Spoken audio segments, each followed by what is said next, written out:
guys, here we are at one of the agriculture extension site, and it is quite early, almost 9. I just finished unpacking and just waiting for all the guests to arrive, and there's a lot of cars here, guys. So there's a lot of people that is interested in growing blueberries here in the Texas Panhandle. It is quite tough. That is why most people would not even attempt to grow it. But here I am today. Hopefully I can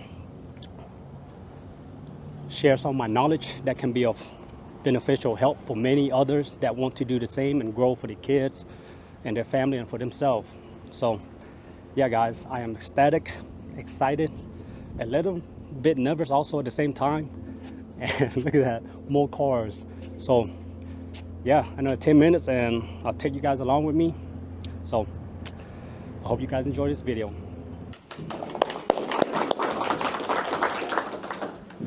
All right, guys, my name is Nat once again, and yes, I'm an avid blueberry grower here in the Texas Panhandle for the last almost 5 years now.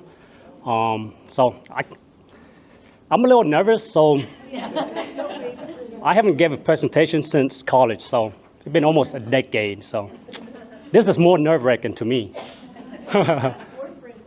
But I feel pretty confident to really give you guys some good advice today, because I think I know how to grow blueberries here.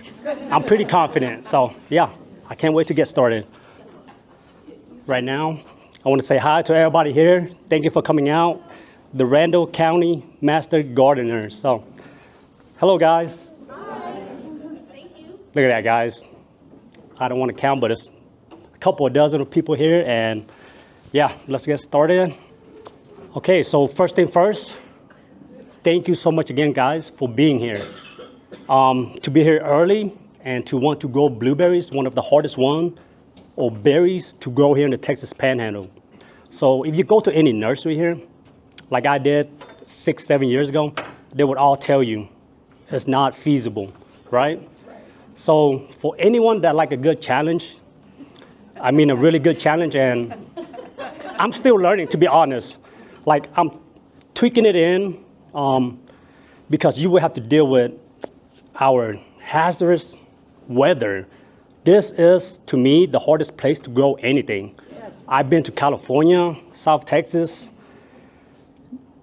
Some people don't know how good they have it gardening-wise. So I'm just talking about flowers and fruit trees. Yeah. Now, to grow these, which is not native to this area in the middle of the U.S., it's very challenging, but I'm telling you guys right now, it is very worth it. If you have kids like we do that love to eat blueberries, and if you guys like to eat blueberries, right? It's so much worth it, guys, to really learn and to try growing it.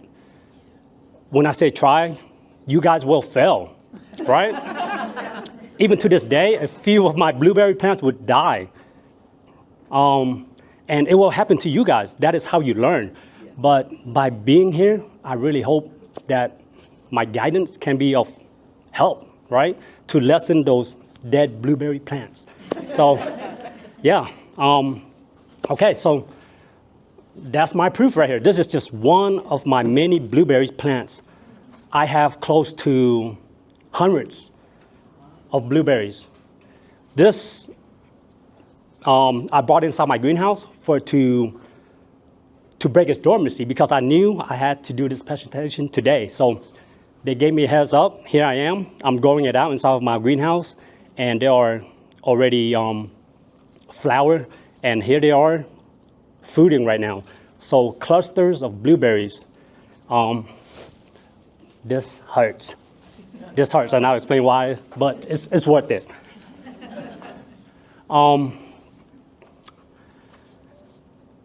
Yes, this is one of the earliest variety. So any type of heat, they will start to wake up and bloom.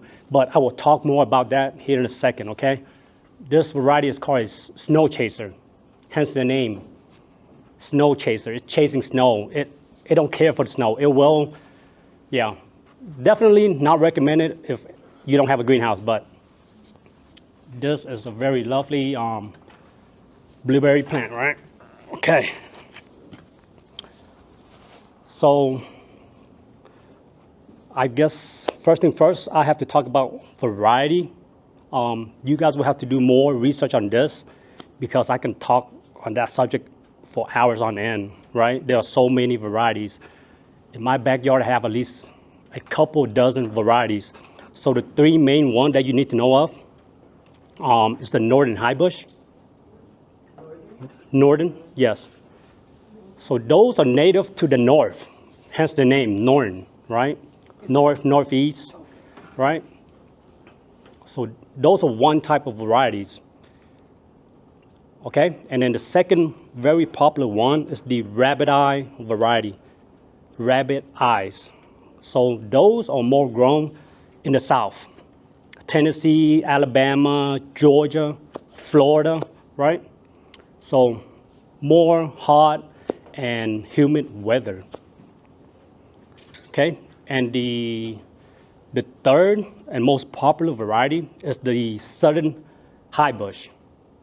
So these are more for like California, Florida. They are really a mix of northern and rabbit eye mixed in between, okay? So since we are here in the Texas Panhandle, let's talk about which variety does well here, all right? And to be honest, they're all the same. Let me explain why. Let me explain why. So northern high bush variety, they are definitely more cold tolerant, right? The flower buds, as you can see here, that are starting to bud out, they are adapted to the very freezing weather that we get here. 0 degrees, negative, wind chill, very cold hardy, okay? So northern high bush, that is their top qualities. They can withstand the harsh freezing, even in containers. If I leave it outside, right? If they are moist and not dry, they can survive throughout the whole winter. And they won't get that much damage on the blueberry buds, the flowers, which in turn fruits, right? So that is their top quality, okay? But staying on topic with the northern high bush, they don't tolerate our dry, hot wind here, okay? If you leave them straight outside in your backyard with 4-day sunlight, they won't thrive. They are a northern high bush, right? Up there, the sun is not hitting it directly, such as we are over here. We are in the middle of the US. That sun is hitting it much, that UV is hitting it much more, right? So these northern high bush up there, they can stay outside. That's why there's catalogs say, need 4-day sun. No, they do not, okay? Up there, it might be okay because the sun is at a different angle, right? The earth is slightly tilted. It's not as strong up there. So with northern high bush variety, right, when you buy your plants, they will all be labeled rabbit eye, northern high bush, or southern high bush, okay? But if you do grow it in your backyard, you need some type of shade cloth. That is what I have to do here in Canyon, right? We just got a new home. Our backyard is bare. There is no trees, right? So I have so many plants, I have to put it in the open. But to combat that sun, I have to use shade cloth. 40% would be ideal. They do need the sunlight, okay? Do not go 40 to 50% shade cloth is good, but do not go any higher because without that sun, they will survive, but their fruit production will be very minimal, okay? I mean, you guys should, yeah, you guys are master gardener, okay? So we know sunlight is one of the most important things that we need, all right? So that is their con, to say the least. The wind, they can be okay, but they really need protection from the sun. So another thing about the northern high bush is they require a very acidic soil. They really need a pH of 4.5 to 5.5. So anything higher, like a 6, they can survive, but they won't really thrive, okay? They will survive, I mean, but they won't push their growth for you guys, okay? Our main goal is to grow it as fast as we can because we want to harvest those berries, right? So pH 4.5 to 5.5, and we talk about the soil mix and everything later, okay? So right now I want to talk about the rabbitized variety, right? So these are more towards the south, okay, guys? Rabbitized, okay.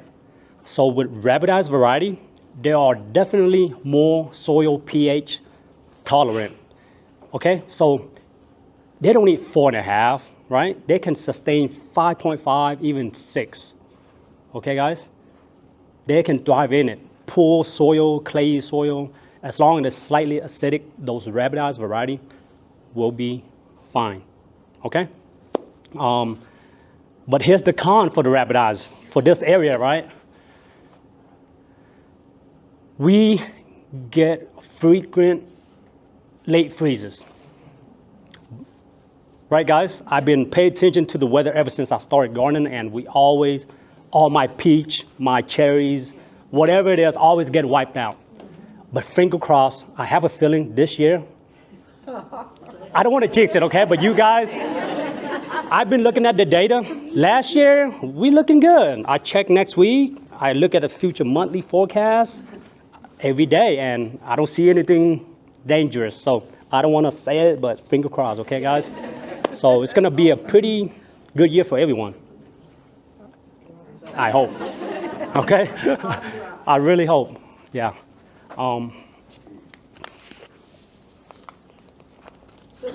Does the freeze in the fall hurt them?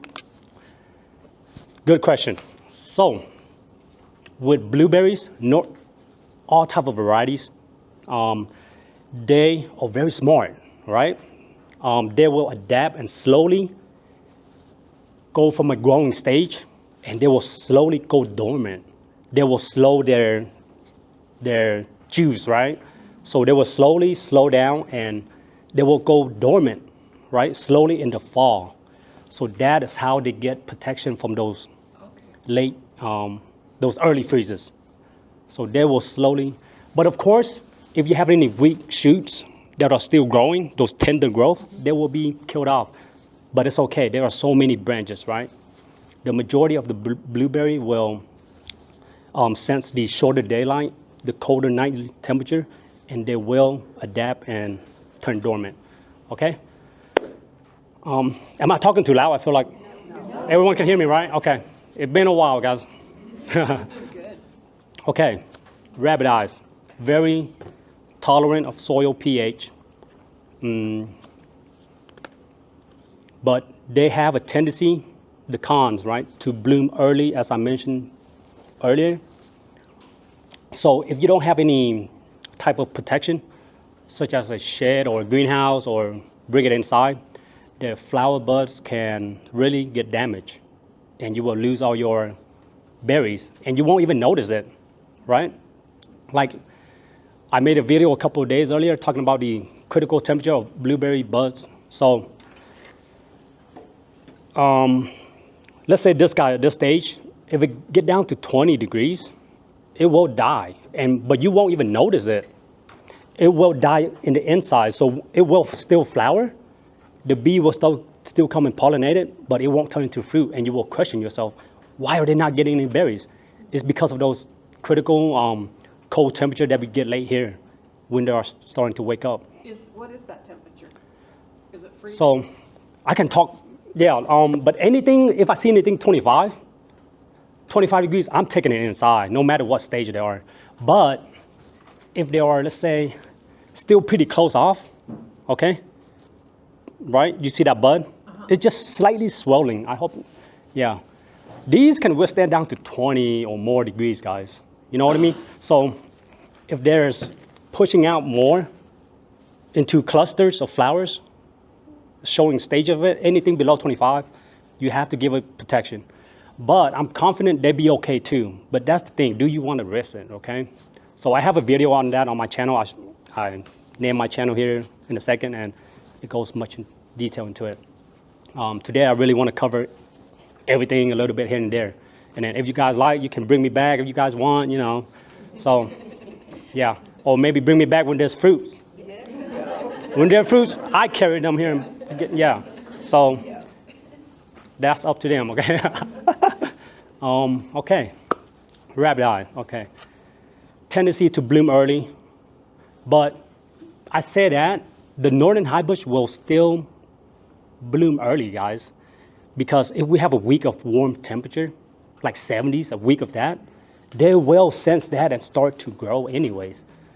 The rabbit eye will just flower sooner, that's the thing. So let's move on to the southern high bush. Southern high bush is a great, vigorous, fast-growing, commercially, to be honest, okay? So these are mostly grown in Florida, right? Commercial places, Georgia, because they want to harvest their berries earlier, right? To sell to the store.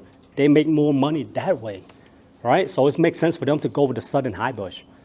So over here in this area, rabbit eye tends to bloom early, but the southern high bush will bloom even earlier. This guy bloomed in freaking mid-January. Yeah, we had, I think, a week of warm temperature and it started to swell up. I'm like, oh my goodness. So you have to have a greenhouse, okay? So southern high bush, I would maybe grab 1 or 2 just to try and give it some form of protection. But they are vigorous and fruit a ton each and every year. But they are very susceptible to to blooming out early. Their soil requirement is slightly acidic, not as acidic as the northern high bush based on my experience, but they still need a pH of 5-ish, you know, at least. So, okay. Let me,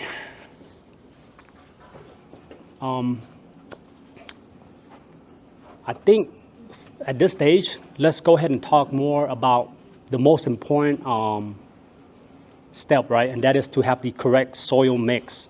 Okay, guys? And then I can talk more along as I demonstrate for you guys. So, okay, let me put this here.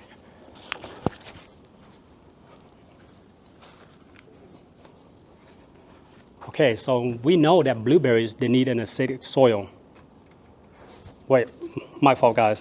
Backtrack a little bit. Should you consider to grow blueberries in containers or in ground? I'm pretty sure you guys have some of that question right now. Trust me, I consider myself a pro at this. I have tried growing in ground for many years, and I will continue to do so, but it is a struggle. It is a struggle to grow in ground, okay? No matter how much you dig into your ground, how big of a hole you dig, a minute with all the acidic soil, that alkaline soil layer will somehow, the ion exchange, it get more deeper into that chemistry-wise, but it will leach all that, the iron exchange, they will all turn basic fast, okay? But it is doable. You can amend it constantly, monitor it constantly if you want. To me, the easiest is to grow in containers, okay? Look at this container, guys. This is not my favorite variety, by the way. That is why.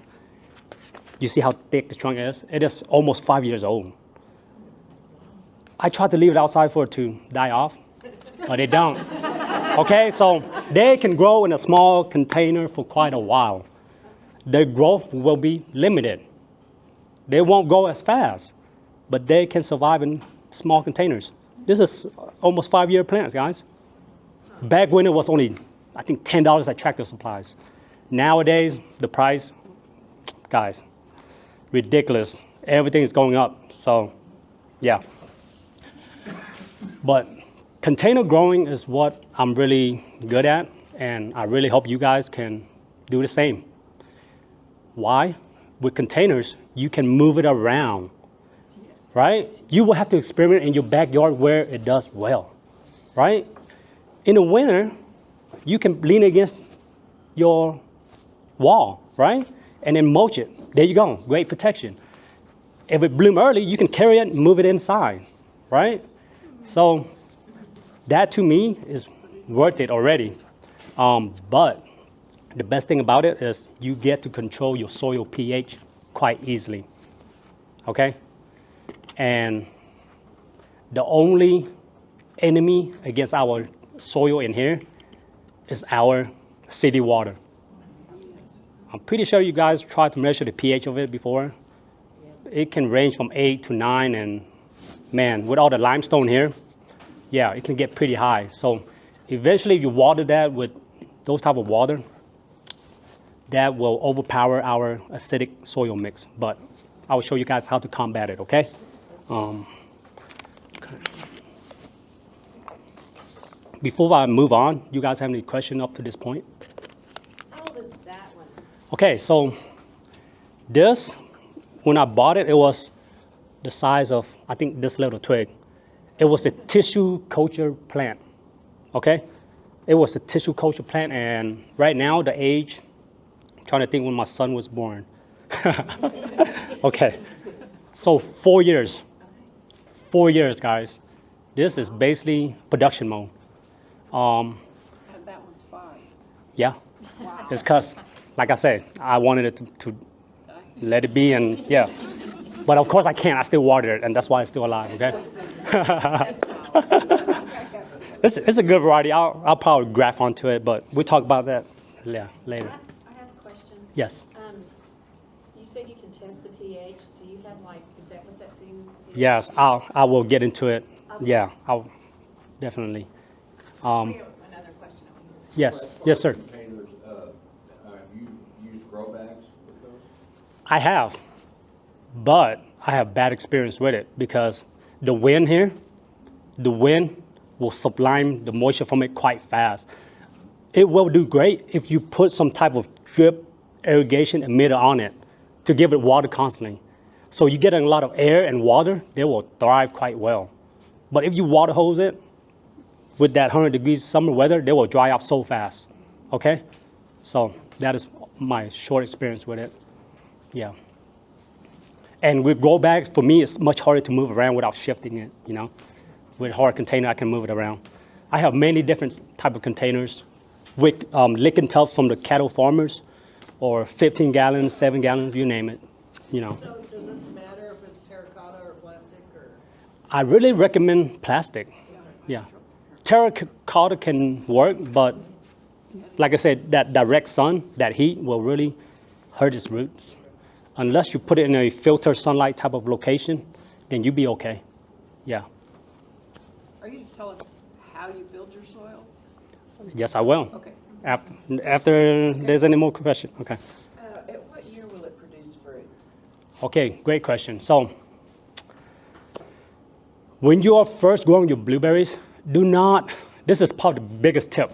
If I were to go back in time, do not expect any significant amount of blueberries during the first year, right? Please do not buy your blueberry plants from the store and expect that plant to give you fruits. You will have to prune it off, cut it off, okay? And I will talk that more here once I do a demonstration of what you should cut off. But your first year, this is my biggest tips, guys. Focus on leaf growth to grow the roots. With any fruit trees or berries, right? Your first year, they are in a state of shock, right? Somewhat. They are getting adapted to your environment, your soil, okay? So you have to let it grow, its roots, right? The second year, you will see that healthy root growth continue to further develop. But at this stage, they might grow not as fast as you would expect. They will grow well. But by your third year, they will, if everything is done right, they will grow vigorously. And third year, you can expect berries. Not as much as this, to be honest, right? But a small, good amount, okay? But by your fourth year, with any fruit trees or berry trees, you should be getting a good harvest. If you don't, you're not fertilizing or watering it good enough, right? So peach trees the same way. The first year, it looks like it's not growing, but the roots is growing underneath. Second year, they grow more. Third year, they give you a small crop, and fourth year, they go crazy. So they all work the same, guys, with any type of fruiting plants, based on my experience. Okay, guys? Any more questions before we move on to the soil? When you said that you could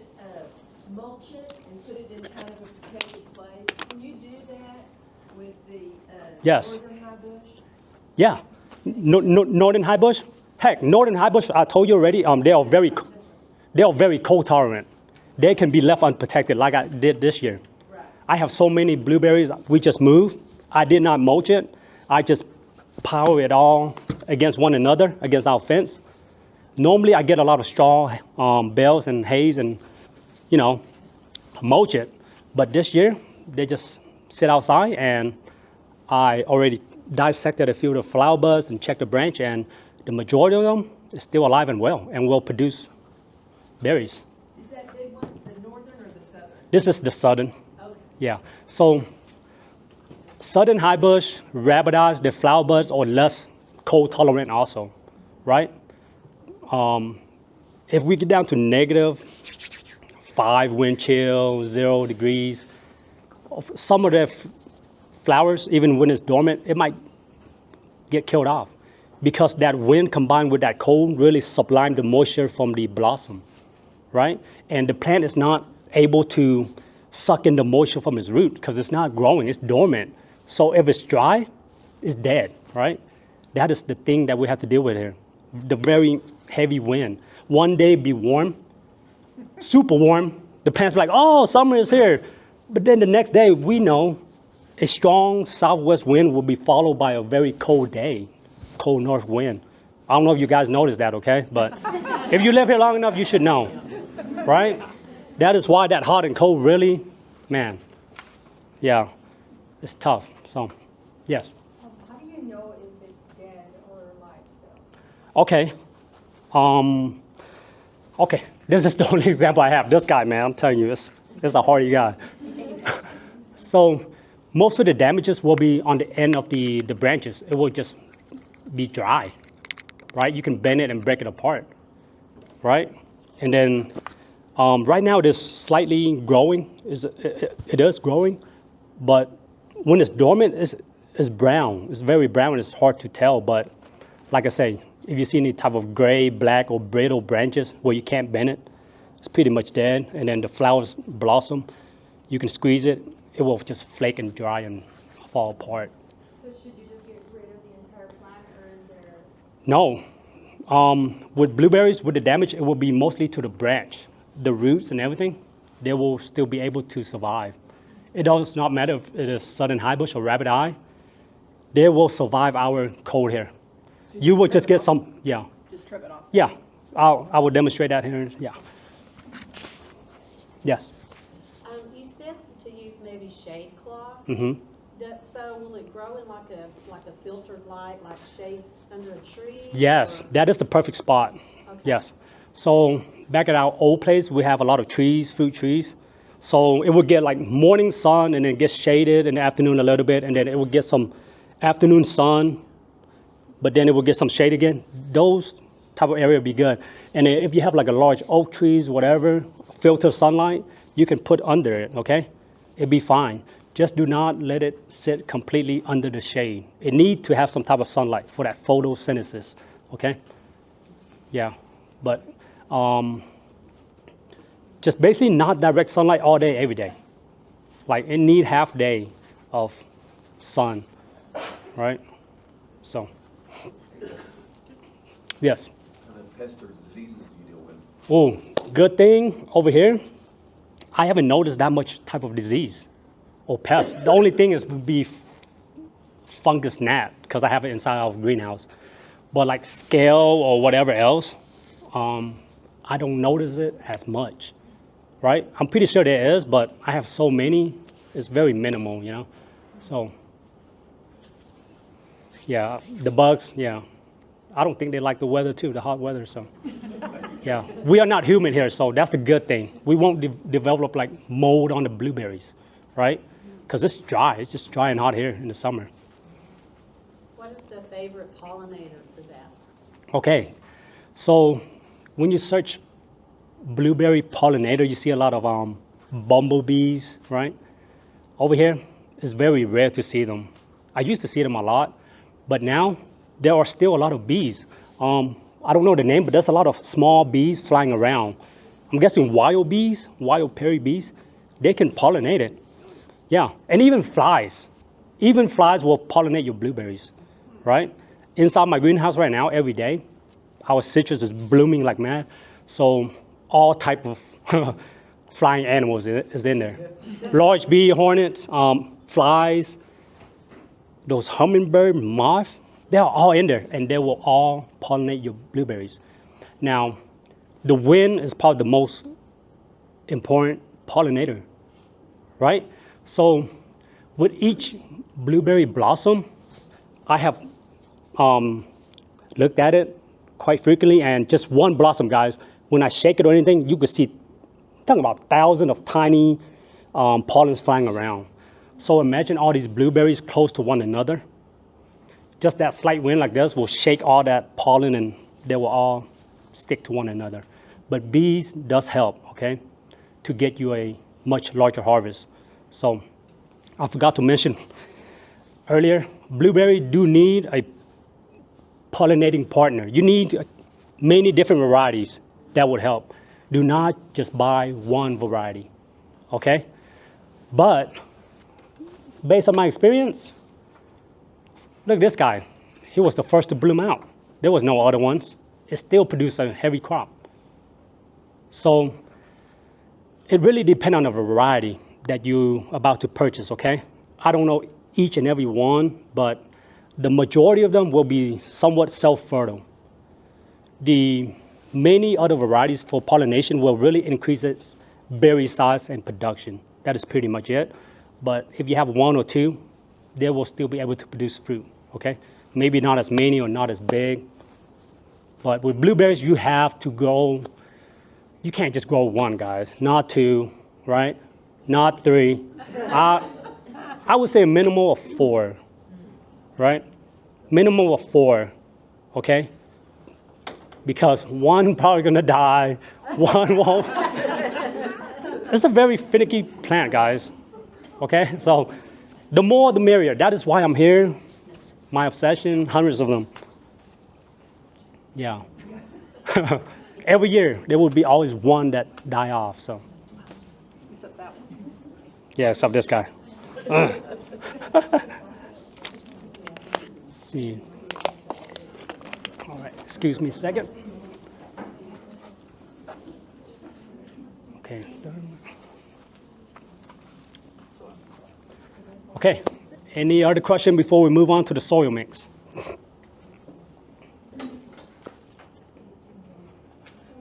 We good? Good. Okay, let's move on to the soil mix. If I make a mess, I'm sorry, okay? Okay. So,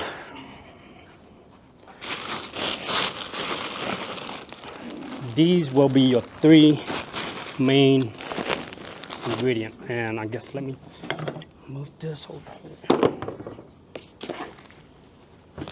Oh man, this hurt, but I want to take it home and propagate it. Even though I don't need it anymore, but okay. Your 3 main ingredients for an acidic soil mix. Pine bark. In this area, it is very tough to get pine bark, but luckily, thank goodness, Lowe's carry these pine bark. Lowe's, yes, Lowe's, Sutherland's, and even Walmart and Canyon carry it now. I think maybe they notice I buy so many of it. But this is very important, okay, guys? Are you guys able to see on this? Yes. Okay. So, there are 2 different versions of pine bark that they sell here in the store. One is in the green bag, that is pine bark nugget. And this one is pine bark mulch. Okay, so this one is smaller in size. So, I don't want to, okay. Okay, so I hope you guys can see that, the size of the pine bark mulch right here. Okay, so have ranging sizes, but the majority of them is it's around 1/2 inch and under, right? Not too large, okay? This is very important. So for the last 5 years, I buy a lot of these bags, and for whatever reason, this year and last year, we got lucky here because they come in these uniform, good size, okay? 3-4 years ago, even though they were in the same type of bag, they were much larger and chunkier, and that is not ideal. So the smaller the better, okay? So before you buy it from the store, make sure you look for just tear it open a little bit, right? It's fine, right? They might even give you a discount when you ask them. They won't know. That's what I do. I buy those bags that's torn off already, so. But yes, the smaller pine bark is what you want, okay? And they have it everywhere right now. But before that, they did not have this. I have a grinder, a mulcher, and I basically just dumped the bag into it and grind it into a mulch. It was a lot of work. But this year I saw they have a bunch of these, about a dozen of these, just to stock it. So it should be plenty still for everyone in here. I guarantee it, okay? But yes, smaller pine bark.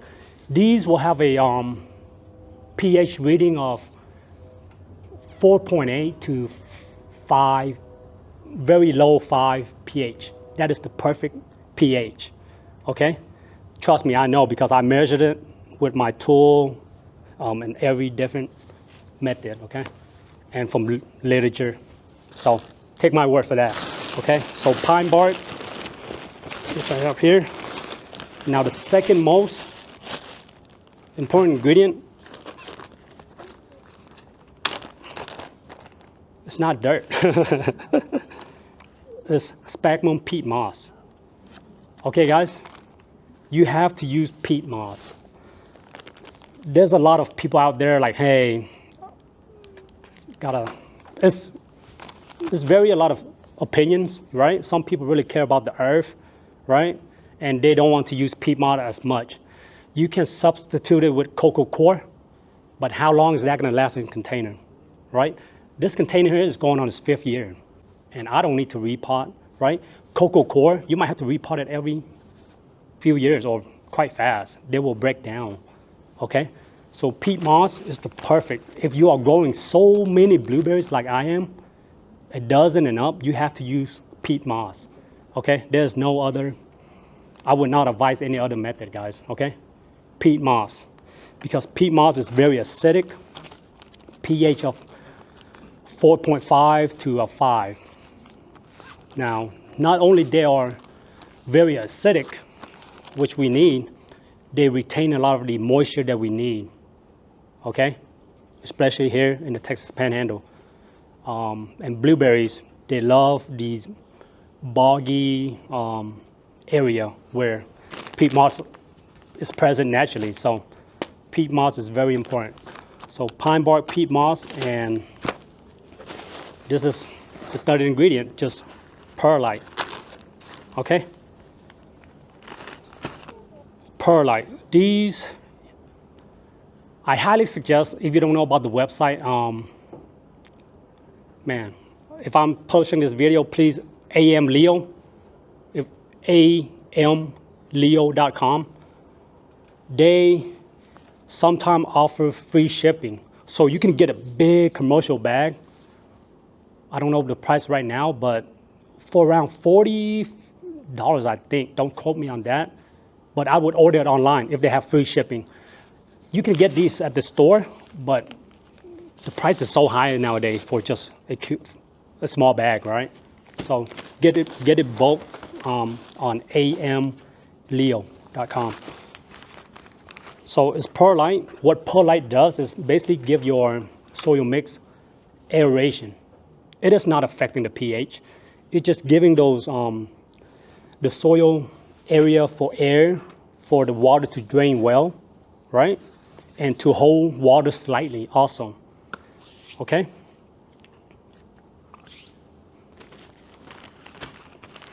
Now I will dive into the ratio.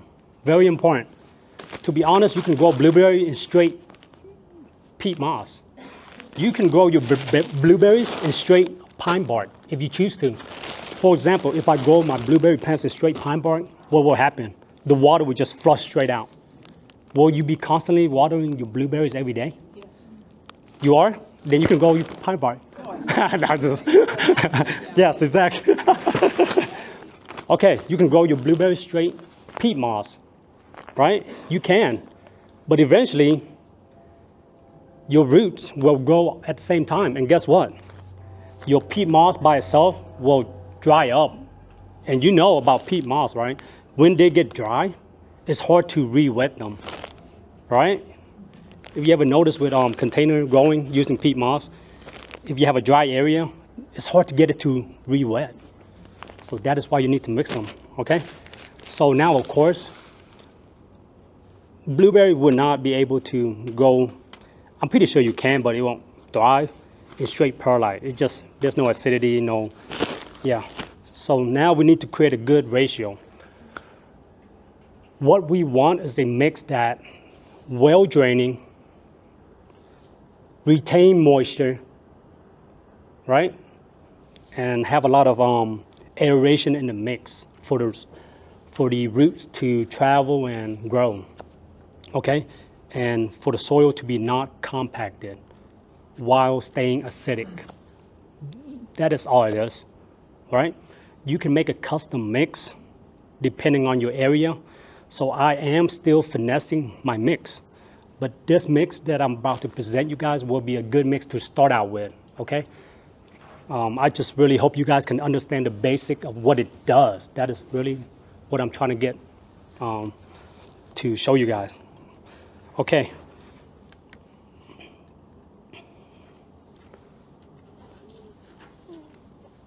Okay, so this is a Blue Lab pH meter. It is a little expensive. I think it's 150 new nowadays, but I got it for $100 a long time ago. This is very reliable. If you grow a lot of blueberries or you want to test a lot of your garden soil, you can just stick it down and it's very precise, right? And it's worth it, guys, if you need to monitor your soil pH. And in my case, I have hundreds of blueberries. I need to stick it in and check the numbers and move on. Now, if you don't have these type of meter, you can use just your standard litmus, those pH strips that you take reading off of a pool, right? You just water your container, plants, whatever, collect that water, and just check the pH to see if it is acidic. Okay, guys? But yeah, in here, I'm getting a reading of my mix is very low, right? Around a 4 and even lower. And that is just based on these ingredients, the peat moss and pine bark, okay? So the ratio would be, let's see.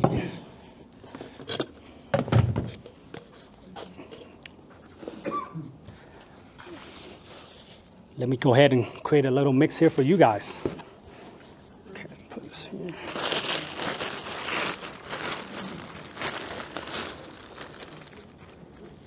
So I have done many ratio back then to simplify it because I'm growing so many. This is a ratio that works quite well. Once again, you need these finer, smaller pine bark at a ratio of 1, right? 1 part pine bark. Of course, there's gonna be large chunks here and there. It'd be okay in the grand scheme of things, right?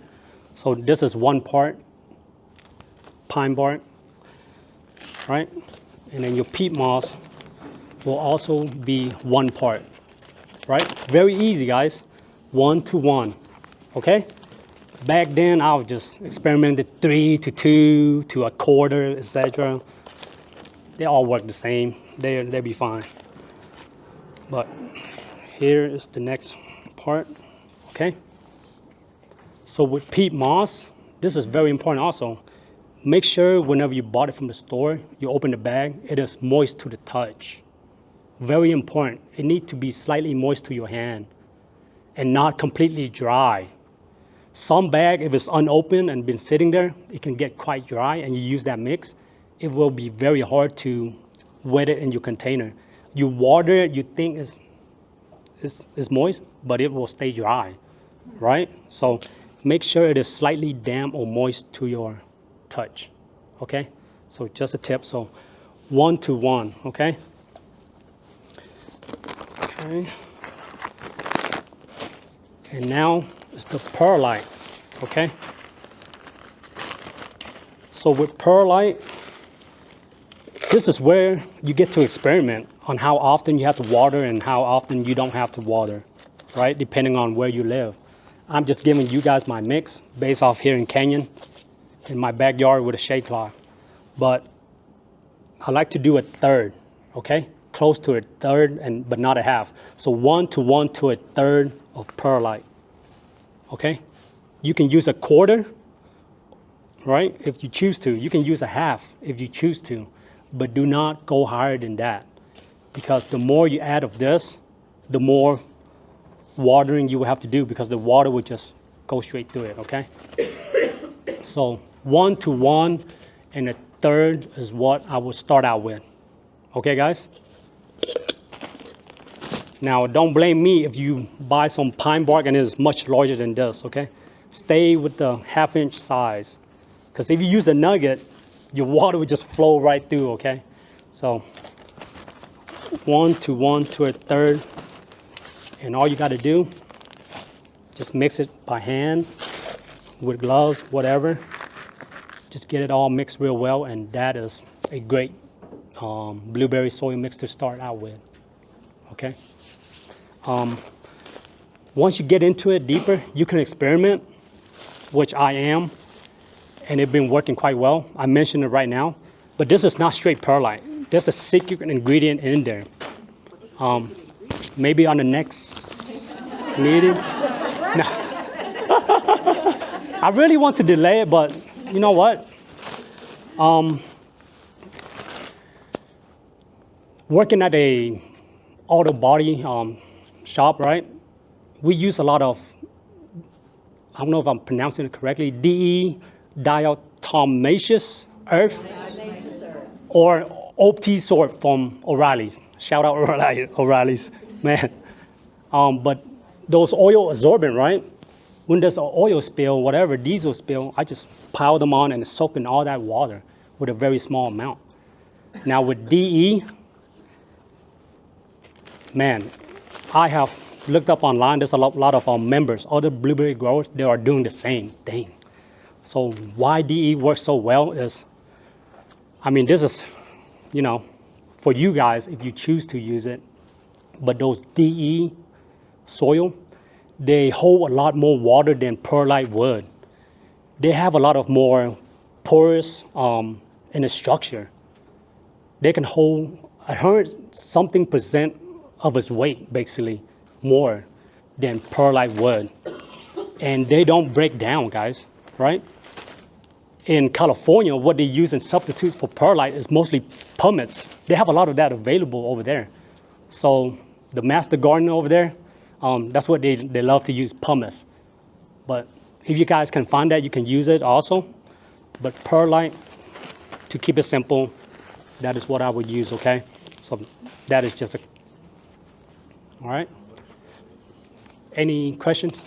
I don't, the DE, what is that? Spell it, I'm not Oh. understanding what you're saying. Diatomaceous earth. Okay, Yeah, got it, thank you. yeah, it's like a little, I just couldn't yeah, get the word. oh, yeah, that you were using. it's hard for me to pronounce it to this day. Well, me too. Diatomaceous, I couldn't yeah, even hear it, so yeah. okay.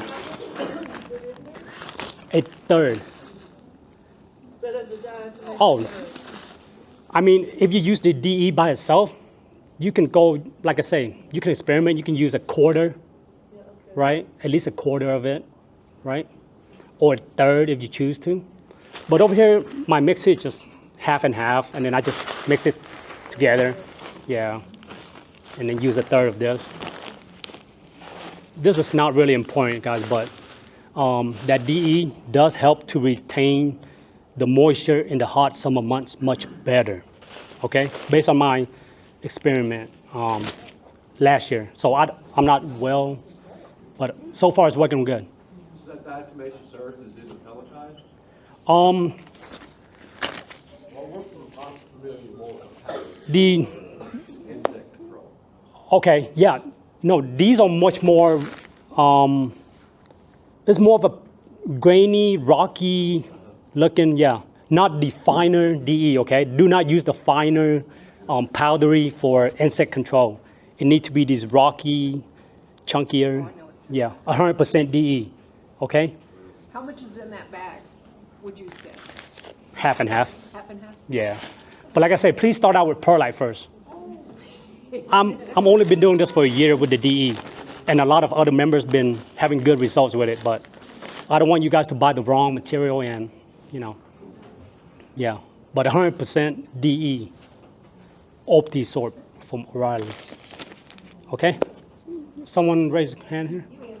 Okay. Yes. What about vermiculites? Vermiculites? Sounds like it has basically the same property. I have used that also. Vermiculite does have a whole lot more moisture, but I do not recommend it, okay? It just costs, not feasible for our need, and it is very much finer, okay? So I like to use something chunkier. The way you guys will mostly kill your blueberries is by, I think, overwatering. Overwatering will kill your blueberries, but that's the funny thing. Blueberries love water. See, that is why it's so hard, right? This mix make it drain well. You can water it all day in one spot, but that water will go through and retain the same amount of moisture. It's foolproof, okay? So you cannot overwater, right? So you can water every day if you want with this mix. It will only hold a certain amount of moisture in the mix, right? The rest will drain away. So you put it on an irrigation timer with a little drip, you'll be fine. But we will talk more about the water here once we.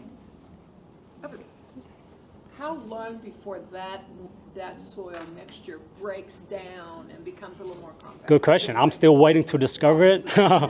This is in its 5th year. Yeah. But I have uppotted a few that is in 4 years.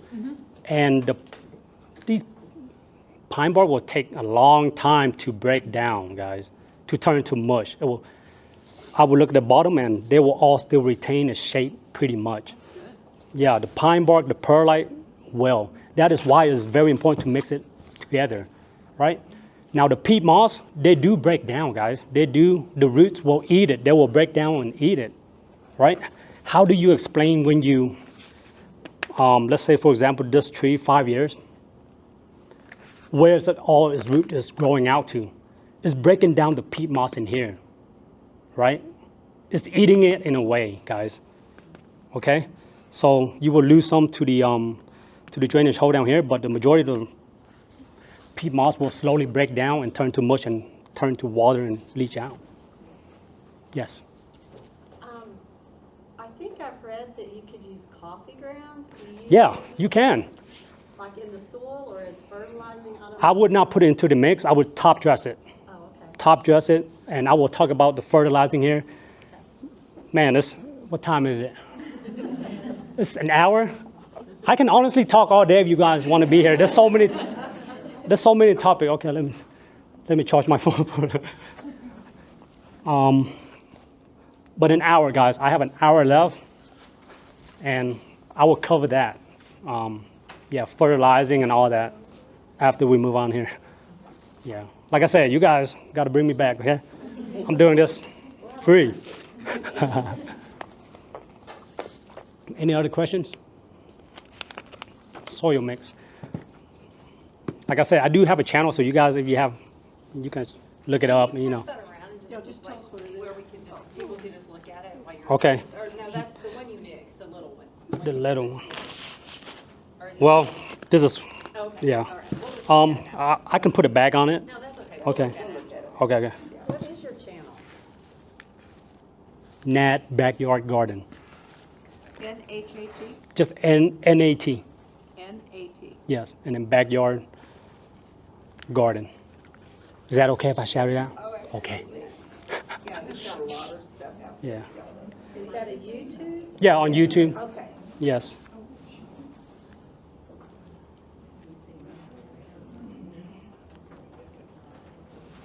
We can look at the soil. Okay. You don't mind. Look at that. I'm mixing soil every day. I'm just a natural. I just want to. All right. No more question, right? Right. Let's move on to the next part, and then I will talk and go along with all my demonstration.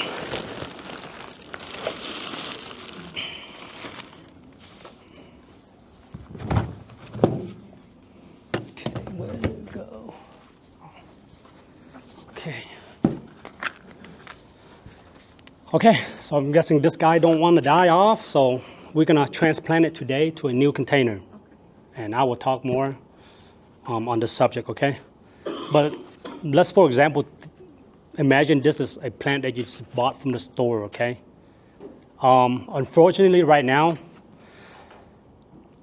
I noticed Home Depot already have their blueberries. They were in full bloom a week ago. So I think yesterday or the other day, that cold front might have killed off the flowers and you won't even know it, right? So the berries on those flowers, they won't produce. That's what I'm thinking, unless they brought it inside. Okay, so just a tip if you are buying blueberries. So any flowers you see that is currently on any blueberry plants at the store, just assume that you won't get any production. But that is good because you don't want to have berries this year, okay? So let's imagine this is a blueberry plant, okay, that we need to up pot and we just got from the store, okay? Now, ideally the time around here, you want to buy your blueberries is when they begin to bring it out and it is still dormant like this. You don't want to buy blueberry plants and transplant them when they have leaf out and start producing fruit. It'd be much harder to transplant it, okay? You can, okay? But and I will show you guys how, but when it is slightly still dormant and begin to wake up, but ideally completely dormant, it is the time to transplant it if you choose to. So I can talk more and more on when you need to transplant, but it's really up to you guys. I can keep this in this small container, but the thing is I will have to water it every day. Would you have the time to water it every day, right?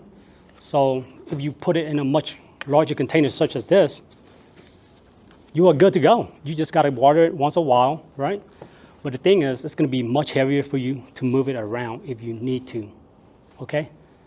So in my case, I only have so much large container left, but this is the next size up from this. As long as you have a couple, at least an inch on the side, that is a good size to up pot to the next size. But once again, you can always go to the biggest container you have. Okay. So at this point, got it home, starting to wake up, right? I'm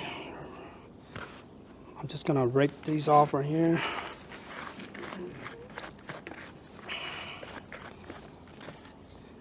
And yes, most of the plants that I see, the blueberry plants at the store, all of them do need up potting. Think about it, guys. These commercial growers, they are growing it in the smallest container they can. Why it is so large for that container? Because they're feeding it, fertilizing it, and watering it in a controlled environment inside of a greenhouse to sell to us, right? It's about making money. So they want to maximize the size, keep the container small, less dirt, but they are feeding it quite well. We won't be able to replicate that same, so we have to up pot it, right? And amend our soil well. So let's get started, okay? So I can tell it is slightly compacted, but what you want to do is don't yank it out, right? We all know that. Just give it a little tease. And then if I were in my backyard, I'll flip it upside down and tap it on the bottom, but I don't want to make a mess here. Or maybe. No, this guy, I've been neglecting that anyway, so it'd be okay. Okay, like I said, this guy is what, almost 5 years that I've been trying to kill it. Still have the tag, okay? This is a rabbit eye variety. Yeah. So, okay. Where are the roots? So the blueberry roots is very fine, right? The roots is very small, okay. This is, You'd think they'd be all wrapped around. yeah, but it's a very airy mix, right? But the roots is very small. You see that? Very fine. Oh, okay. Yeah, they don't have a lot of larger roots. They do, but not as much. So As you can see, the soil is pretty much decomposing. These are basically all pine bark and a little bit of peat moss in there. And it is very darkened. Sorry for the mess again. Okay. But yeah, they use, on all the blueberry I have purchased, they use the same ingredients, guys. Majority of it is pine bark. Okay? Because they water it easily, right? And they can't overwater, so the watering system will take care of the rest. But pine bark and peat moss is what they will use, and they will break down, as you can see, and turn into slightly mushy here in this container. But when you get your blueberry home, most of the time, as you can see, the root is not root bound. I mean, it slightly is root bound because those roots are feeding off of the soil substrate. But what you want to do is get some type of claw, small rake, and do not be afraid because you are not hurting the plant, okay? You want to break it apart and make it slightly loose. In some cases, it will be very root bound. It will be nothing but roots, okay? But you want to tease it, right? On all sides, okay? Depending on how root bound it is, and you will be able to tell. So, and also the bottom, you want to break it apart, okay? As much as you can, okay?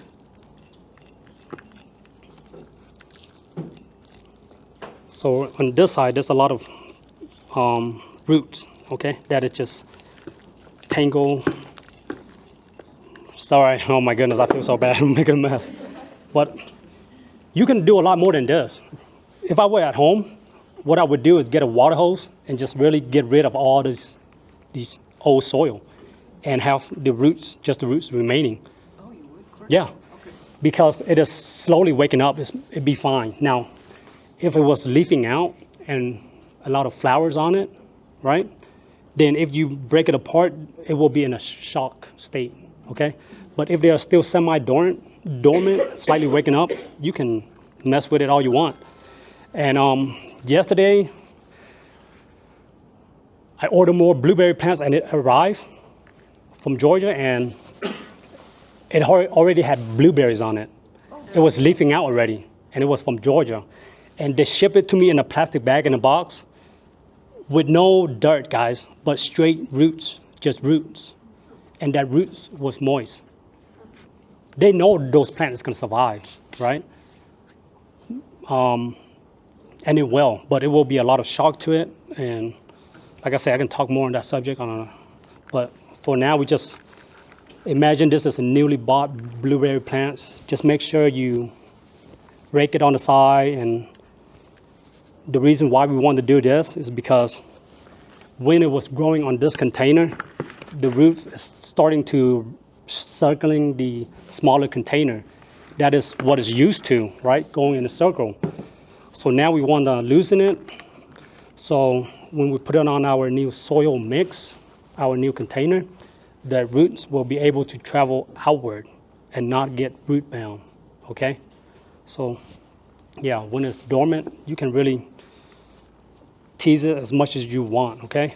So this is for demonstration. See, top, side, bottom, and you just get your soil mix and just center your plant, okay? But here's another important thing. You got to make sure the top of the plant is a couple of inches from the top of the container. And I'll explain why here in a second. Right now it is still a little high for my liking.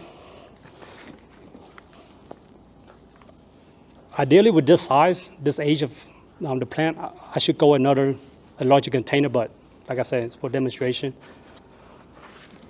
And I am trying to kill it, so. All right. Why do you keep saying that? I don't know, I'm just, okay, so now you get your new soil mixture and just place it on the side, all right? Thing is, you gotta tamp it down real well. You don't want no air pocket in there whatsoever, okay? Let me get that done here. How often do you uppot? That is a great question. Depending on how much time you have, how much money you want to spend on new containers, but not much. But let's say if I have a favorite variety, something that tastes real good from my experience, and I really want it to grow well, I really have love for it, right? I will give it a much larger container size, right? A larger container size for it to grow even more, for more production next year. But, sorry again, So, it was something that you don't really, so could you go from like this first pot that you took out of and just Yeah. go ahead and go to your you big can pot, go, and it doesn't- any blueberry plant you buy from the store right now, you can go straight to that 15 size. Okay? Okay, maybe not. The only one the only type of blueberry that I would avoid buying from the store is those ones that they put inside of their store, like at Walmart, those big roots, where they wrap it in plastic, and it's leaving out already with the LED lights. Those you don't want. You can't just bring that and just put it in a large container like that, right? So, because it won't do well. I mean, it is very small in root structure. I would pot it in a small container. So sometimes it's just common sense in a If way. you bought them in something like that, you Yes. could go ahead and go. Go ahead and go to, yeah. Will then it spend a lot of its time putting roots out instead of growing That is what we want on the first year. in the first year yet? On the first year and even second year. Okay. Yeah. It will take time for it to produce berries, guys. Yeah. So is that an average size to start from? Oh, this can get much larger. So this is limited to this container size. So this is almost a 15 gallon. After that size, I really go up to my final size, which is I think 25 gallon, which is this tub right here, guys. So if you know any cattle farmer like I do, you can find these. They have a lot of these, okay? Luckily, I know my source, so. But good luck, you know? They go for $10, $15 on Facebook Marketplace. But man, they are heavy duty. Like, I have some that's almost 10 years old. They're still holding up. They can be this color black, it'd be fine. Okay, this is the most strongest. Invite me back for another video, I'll bring an example. So I am growing it in a Wiccan tub container. I will talk more about that. So they basically water itself in a way. But if you can, yes. Do blueberries need to have like a trellis or something to hold them when they start getting heavy, or? I have not used any type of trellis on my blueberries. Now, let's say if I'm transplanting a very small blueberry plant into a large container, I might put a stake down just so the wind don't blow it over, right? But I'm talking about very small plants. If it is something this size in a container already, you don't really need a trellis. You want the wind to move it. It forces root to grow, you know? Okay. Okay, just gotta make sure you tamp it down real good, okay? Get a stick, poke it down. So, let's move on, okay? So I got all my soil in here, tamped down real nice, couple inches down, very important. Next, let's talk about fertilizer, okay guys? This is all you need.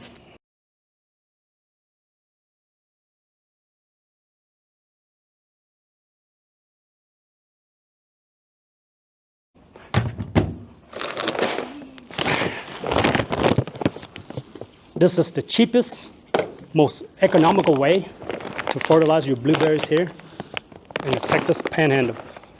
Holly tones. Yes. No one was buying these, guys. I think I was the only one in town buying this. What is it again, Holly? Holly tone. Tone, yes. All right. I don't know what the price is right now, but this is how many pounds? It's 27 pounds. Back then, it was on clearance every day at Home Depot for like $14. I'm pretty sure it went up. But like I said, I was the only one buying it. I have a lot of these stockpile up. But this is the same as the berry tone. It's just a fancier name. This have all the same exact ingredients, okay? Same exact ingredient. This is for azalea and acidic plants. They have all this sulfur, the stuff to make your soil acidic and to feed your plants in it. Very economical and cheap, okay? So I have many more fertilizer. I will talk more about it in a second, but for now, let's stay with the basic, okay?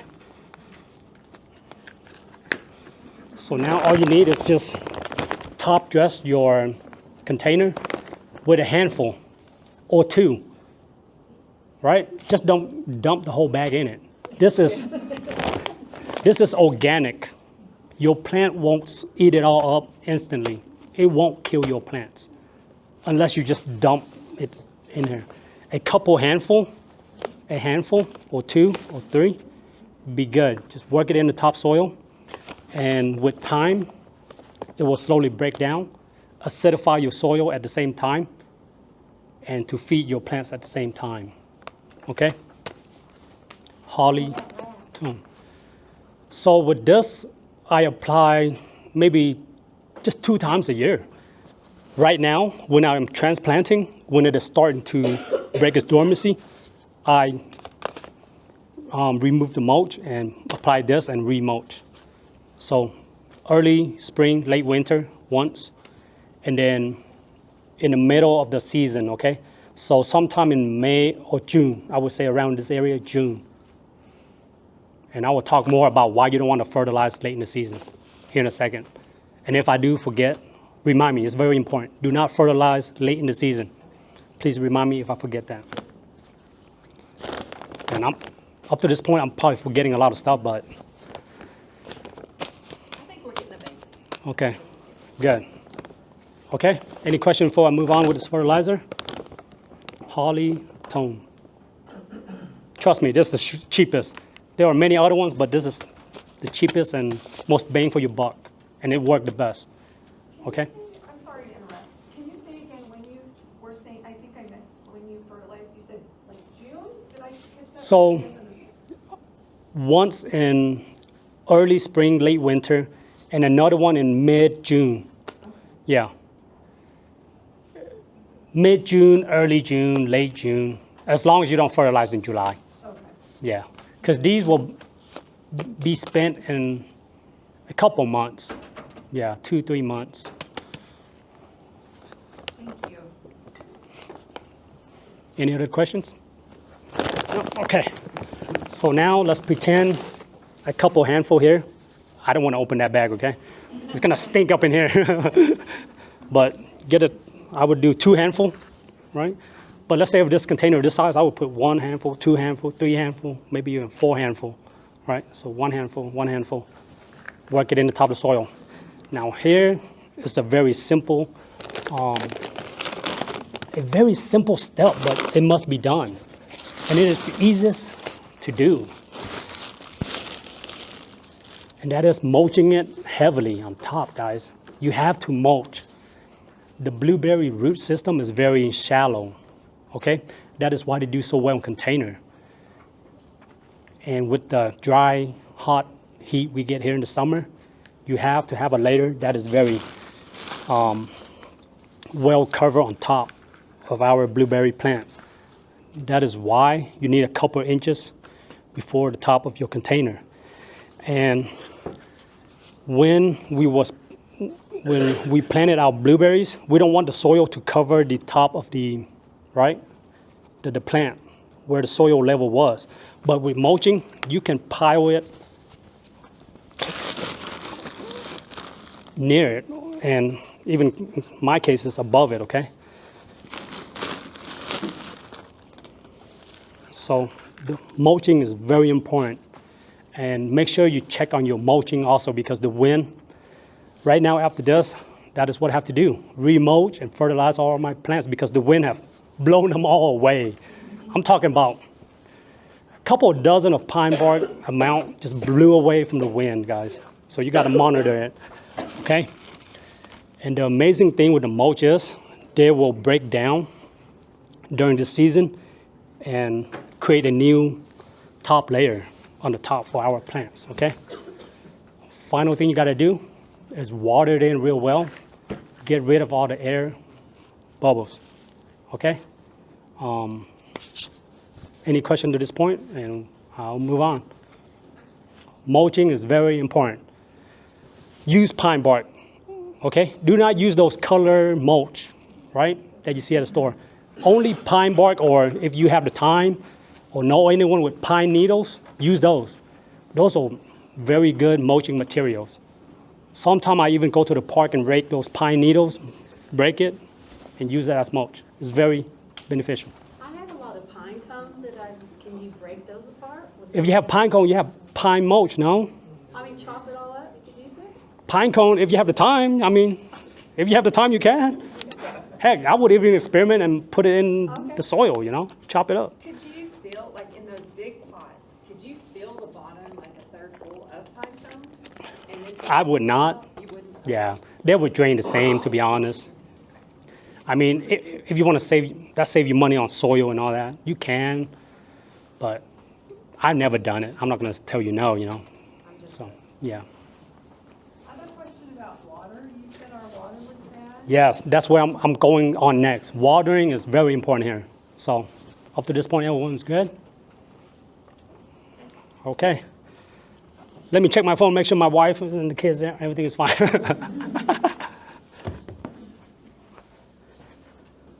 Okay. We still have a lot of time. Okay. All right, now let's talk about watering. One of the toughest challenges we face here.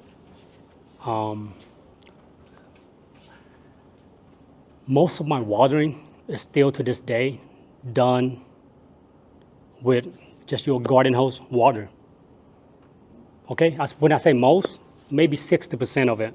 So the other 40% of my watering is from rainwater. If you guys are all avid gardeners, right? You love collecting your water. When it rains, right now, we don't have a gutter system set up yet, which I will get it done. But I take these large containers, these buckets, and collect the rainwaters. Rainwater will be one of the most beneficial watering, fertilizing, anything, right? The best thing for your plants, and especially blueberries, okay? Try to collect rainwater, okay? But I'm not saying you cannot water your blueberry plants with just garden hose, city water. You can, but that water will slowly nullify the acidity of your container plants. And you will have to do more upkeep on it to keep it acidic by chemicals, okay? And I will get into it. But rainwater, when you collect your rainwater and you can measure the pH of it, you would think it'd be acidic, right? That's what we would think, right? But that would depend on where you live. In our area, for whatever reason, when I'm measuring our rainwater, it would be high. I'm talking about 8 and even 9 pH. Yes. Right? But it's the best thing for our blueberries. Let me explain. With rainwater, it does not have any type of buffer chemicals in it. So that rainwater can easily change to a very acidic water real fast. Your city water, right? Back when I was going to school for civil engineering, right? Your water is treated with a lot of different chemicals to keep it a certain pH, right? I'm pretty sure there's a list you can look up online. But the city water is very hard to turn it acidic, okay? Because of the chemical, the buffering, all type of stuff that they put into it. So those tap water, when you water it in your soil, it will really turn your acidic mix basic, slowly but surely. Now with rainwater, even though around here, it reads a high pH, I can turn it acidic quite fast, right? I put one drop of vinegar, a couple drops, I don't know the exact amount, but it will turn that rainwater acidic fast. And the same water from the city, it would take me a much more amount to turn it acidic, if that makes sense. Right, guys? because rainwater is just water. There's no other traces of minerals, whatever in it. It don't matter what pH it is. We know it's good for our plants, right? So,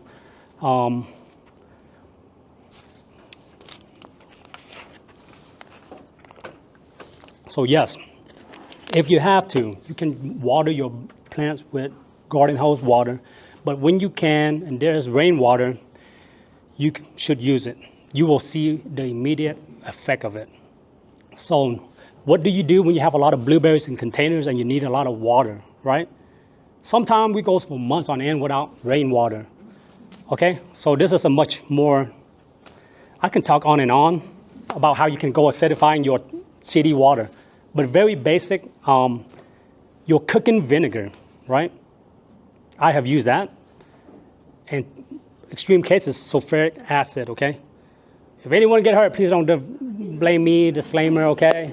Sulfuric acid, very dangerous, but those are commonly found in drain clog cleaners, and my favorite source, a battery refill from the auto store, okay? Those are almost, I think, I forgot the percentages, but it's very high, but it won't kill you, it would just burn you slightly. The best stuff to get is 90% or even 100% sulfuric, but that is very dangerous. Do not go that route unless, okay? Battery acid is the heaviest thing that I would use in my water, okay? But a lot of people, that's what they use, okay? These farmers in California, that's what they amend this water with, sulfuric acid, okay? Yeah, but for us home gardener, I would start with vinegar. You can fill a tote full of water, add in a tablespoon of vinegar for every 5 gallons or so. Check the pH. If it's around 5, 6, use it, okay? You just don't want your pH to be 7, 8, and water in your container with it. I'm sorry, what did you say, how many tablespoons per gallon? What? 1 tablespoon. And this is for households vinegar, okay? Not weed-killing vinegar. Those you can use, but I don't know the exact amount because I have never used it. But I'm pretty sure you can. And is well water, In Kenya, there's a lot of limestone, right? A lot of rocks, so it's very high and have a lot of, yeah, I would not. But like I said, you can amend it, yeah? And also what I do, when I have the time and the luxury, I get the tap water and put it out in a tote to let all the chemical expel itself, to let it fizz out, right, in a way. Let it stay 24 hours, and then, yeah, you can use it. It's not the best, but it's better than straight watering your plant with it, right? And then add in a tablespoon for every 5 gallons, or even less, right? You just got to measure your pH if you choose to. Can you put the vinegar directly into the plant? I would not.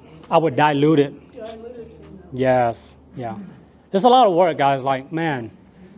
But it's worth it when you see your kids, your grandson, I don't have a grandson, but my kids, you guys might have grandsons, or they love it, and it's gonna be so much worth it. This is a very challenging plant, you guys, I'm telling you guys. I grow a lot of fruit trees, blackberries, I don't know if you guys know, the gummy berries, all type of berries. Blueberries the hardest. But to me, I like the challenge. I'm one of those person that like a challenge and learn, do it, okay, each and every year. If you are the same way, blueberry is very fun and they taste amazing. Man, I can talk on and on. There's dozen and dozen and dozen of varieties. Some are crispy, some are super sweet, some are super aromatic, some are bland but large. My goal is to find the perfect blueberries, right? Or maybe even develop it myself because they are very easily. Where do you get your blueberries from? Okay, great question. Right now for you guys, the best would be in store. I don't want to shout anyone out, but I have to, right? Sutherland is a good place. They have so many different varieties, okay? For a good price still, okay? Sutherland is good. Home Depot is good, right? Even Tractor Supplies.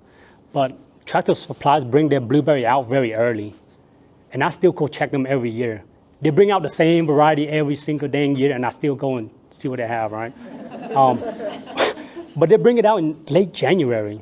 So it's been sitting out unprotected. I don't know if they water it, right? You just got to look at the health of the plant before you buy from Tractor Supplies. And the second earliest is Home Depot. I even bought another variety from Home Depot recently, right? You just got to look at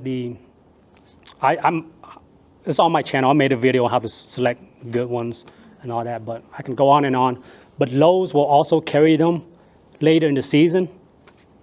But when I get my blueberries, I always like to go out early and grab them when they are still slightly dormant, okay? I mean, good luck finding it still dormant. Are you familiar with the variety called Freedom? Freedom. I think you might be thinking of blackberries. I know the Pine Mark Freedom blackberries, but I have not heard of the Freedom blueberry. And I'm intrigued. I gotta look it up. You sure that's a blueberry variety? Pretty sure I bought it several years ago. I Freedom? Home Depot. I didn't have very good luck, but then I didn't know all. You just told Oh, you sure it was upright like this? Freedom. I'm telling you, I think I know all the variety, but Freedom. Okay, maybe I made it up. Okay, you see how this obsession, Freedom, I'll have to look it up. I have to research it. Thank you, Freedom. What is your favorite blueberry? Ooh. Whichever one I can pick and eat before the birds. We talk more about that in a second. Man, you have to give some netting protection, okay? But I will get into that. I think I remind you something earlier to remind me. Okay. Remind me bird protection. Okay. Have you ever, instead of just watering with your hose, have you ever done like an olipod or anything like that in like your big containers where you're just filling that and then that way it's just. You're saying you put your fertilizer in that and then. Not the fertilizer, but your water. Mm-hmm. But you put the container in and I did that with my geraniums and I only had to water them once a week. Oh, you mean a self-watering? Just put a terracotta pot. Yeah, like to collect the water. terracotta pot or something. Yeah. Yeah, that is what I do also. I use things like this and poke holes in them. Yeah. Oh, wicking tub. So that is a more advanced. The next meeting, I will talk more about the wicking tub. So far, they do amazingly well, okay? But that is I more, just wondered if it would keep it yes, wet or not. no. It doesn't. The wicking tub is the perfect solution. But that is a more, another day, another topic. Making sure these guys bring me back. Yeah. Wicking tub, any type of self-watering works quite well. Yeah. Yes. We didn't want you assessing. It's Freedom Farms Patriot. Oh, okay. See, I knew there was no freedom, but I'm still gonna look. Patriot is a good variety. Yeah. But I would not say it's my best. But who asked me my favorite variety again? Okay. Whew. I was joking about what you can harvest, but that's really the truth. They will not produce the same each and every year. It's really some year this plant might be producing a lot, but next year it might not, and then another variety will have the perfect condition for it to develop much better, okay? But any and every blueberry tastes good to me.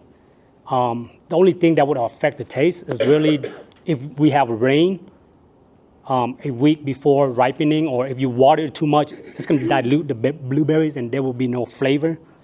So those are all very, but for this area, a good variety to have, okay? I forgot to talk about this. Let's talk about it now, okay? What I would recommend to get from the store right now is the Northland. It's a northern low bush variety. Northland, okay? Northland variety is what I would try to get if they have it in the store. Northland, why? So this variety is very vigorous. It produces a lot of blueberries constantly. It is not affected by our cold, very cold hardy. It even do well in the hot summer, and it constantly produces flowers, fruits for us. The Northland.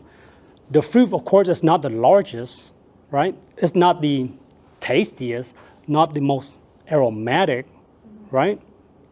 But it will constantly do well for this area, the Northland, okay?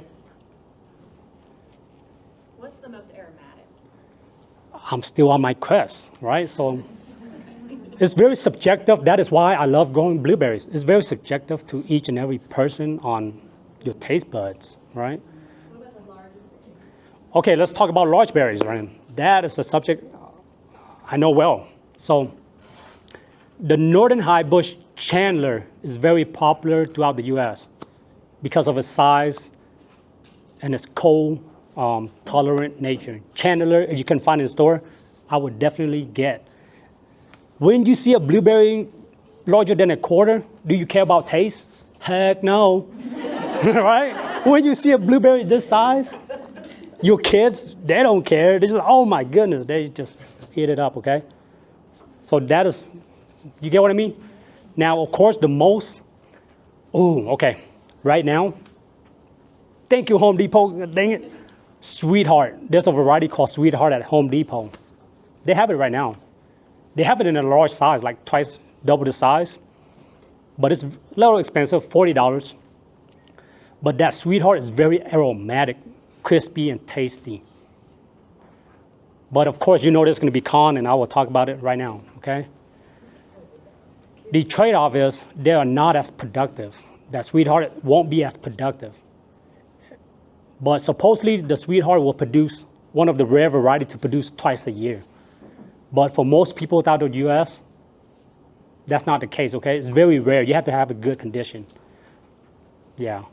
But they're not as productive. But their berries is, man, it's a good, it's not the largest, okay? It's just a medium, smaller size, very aromatic, crispy, crunchy, and not mushy, and cold tolerant.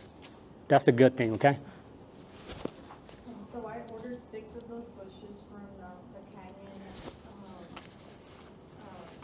They were doing a fundraiser, I believe. 6? Yes. Of which variety? This is Sweetheart. No way. Yeah. They have it? Yes. So I was planning on digging them into the ground until you said that's not good. Yeah, Sweetheart is, man, it's a very hard variety to keep in container and even plant in ground. Okay, so Yeah. I was gonna ask, would I be better off doing a huge container for those, like that? How big is the plant right now? It's a bush, we haven't received it yet, we get it at the end of the month. How much you pay for it? I wouldn't know the size. Each. I don't recall, it has to be under 100, but I think Okay. 60, Okay. I don't remember the exact It's, size. if they ship it to you, it's gonna be much smaller, right? Okay. Probably half the size of this. That's what I'm guessing. Okay, because they have it as Sweetheart Bush, I don't know if that's just. Yeah, Sweetheart. That is the Okay. correct name. So plant it into a container like that, or? If I were you, like I said, I don't know if it's real small. If it's real small, Okay, just get like a 5-gallon container, you know. okay, Make it easy for you to move it around and all that, right? And you save a lot of money on container size. These containers can, yeah. and we do have trees, so then the perfect place for those would be. Mm-hmm. Yeah, but they need the sunlight also, okay? Okay. Sunlight and protection from the wind, you know, somewhat. They can handle some wind, but why I say tree is, I will talk about this, the hail. We're gonna get hail here, right? We know it every year, those hailstorms will come through, and that is why I recommend you guys to set up a shade structure. Not only does it protect from the harsh sunlight, it will protect the plants from the hail, right? And shade cloth might droop down a little bit, but once the hail melted, this is if you are growing a lot of blueberries, okay? Now, if you have a few, you can, like I said, with container, you can move it around, right? So, but varieties, this Northland, I mean, there's a lot, guys. What about Blue Ridge? Blue Ridge, yes, that is very common here. Okay, That is the I just newer. bought one before I knew we were That is having good. class, so. Blue Ridge is a newer variety. I don't have much experience in it, but they should do well. But let me go ahead and list out the old-fashioned, the tried through and through variety, okay? That's pretty good from my experience here. Blue crop, if you can find blue crop, that is probably the number one known blueberries, okay? It's a very old blueberries, but blue crop it have a good balance. It's not the largest berry, but I was able to grow it here, and it tastes amazing, and it is well adapted in a way, okay? So blue crop is a good northern high bush. Patriot, right? Patriot is one of my top 10, along with blue crop, right? So blue crop, Patriot, Chandler is a must-have if you can, but I never really see it in store, Chandler. Chandler for the size, okay? Bonus is another similar to Chandler. It's a little bit more finicky, right? But that is a good one. Blu-ray is a very popular one too, okay? These variety are northern high bush, okay, right now. So they are all northern high bush right now. Blu-ray, okay? And then as I mentioned earlier, Northland, right? Let's see. There's so much more, Reka, R-E-K-A. This variety is a northern. Just gonna ask, would you suggest that you buy like a couple of Patriots and a couple of Chandlers? Yes, you should always mix it up, yes. Okay, so for example, earlier you bought 6 of the same Sweetheart. Ideally, you want different varieties, but Sweetheart is self-pollinating in a way, okay? They will develop berries by itself. But ideally, you want different varieties, okay? Do not get all the same variety. Yes, sir. Yes, ma'am, I'm sorry. Sorry. What was the question again? Rabbit eye, they do well here too. They are much tolerant of the soil. It doesn't have to be that acidic, okay? So the rabbit eye variety I would recommend, okay, is Brightwell. Yes. And I don't know if you guys heard of the pink lemonade. That is currently blooming heavily in our greenhouse right now. Is that a rabbit eye? Yes. It's a cross between a northern high bush and a rabbit eye, I believe, but they have more of a rabbit eye nature in it. A pink lemonade. So a blueberry that is pink, and it tastes like lemonade. Yeah. But I have not tasted, okay? So this is but this is my first year. Yeah. But pink lemonade is a very finicky blueberry also, okay? So they don't fruit heavily, right? And it might take them 3-4 years for it to fruit. And sometimes they do bloom early. So that's the nature with blueberries. You just have to experiment, okay? Based on your backyard, your climate, how it is. Like my backyard here can be way different from your microclimates, okay? But get many different varieties. Who knows? I might learn from you guys, right? In the next few years, you can tell me what tastes good, what do good. Just get different varieties and experiment, okay? Yeah, but there's a lot of literature online that will tell you which northern high bush to go with and which rabbit eye, okay? And on the next meeting, I will for sure, write all those varieties down, the good traits, what I would recommend. Right now, I have so much stuff I want to. Like I said, I can be here until 12. It's just my wife. She's like, What kind is this large one right here? this is a southern high bush. It's a snow chaser. Do not get it, okay, for your first, Stay away from southern high bush, okay, unless you have protection. But they can be vigorous and fruit a lot.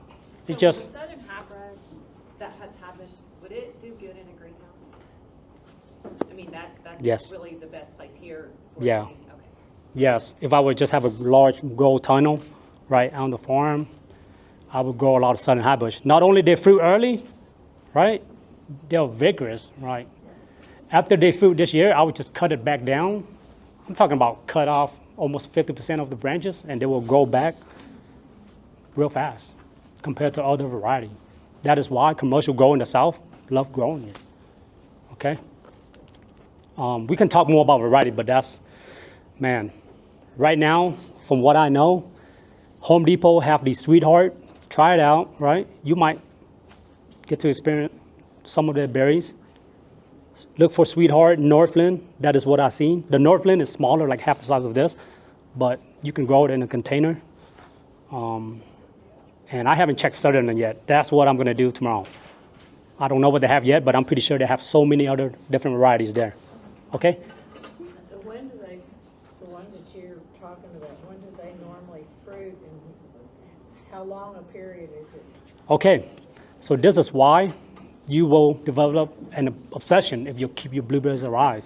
With so many different varieties, blueberries, they all ripen in the different stages, okay?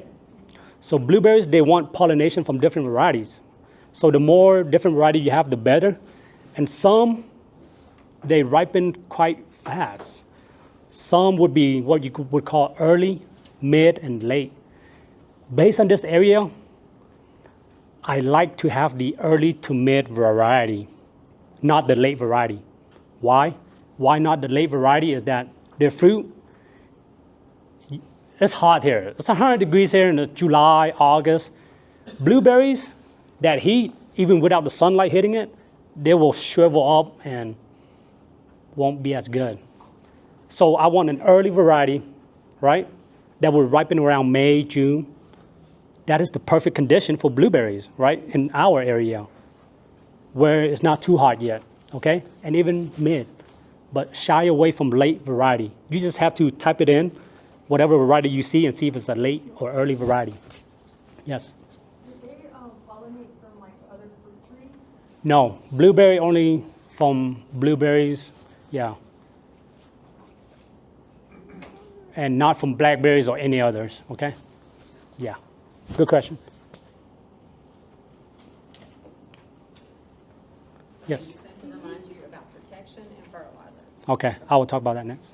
Do you just eat your blueberries or do you sell them like at a Oh. farmer's market? If I have land here, a lot of space, money, and greenhouse, I would consider selling the fruit.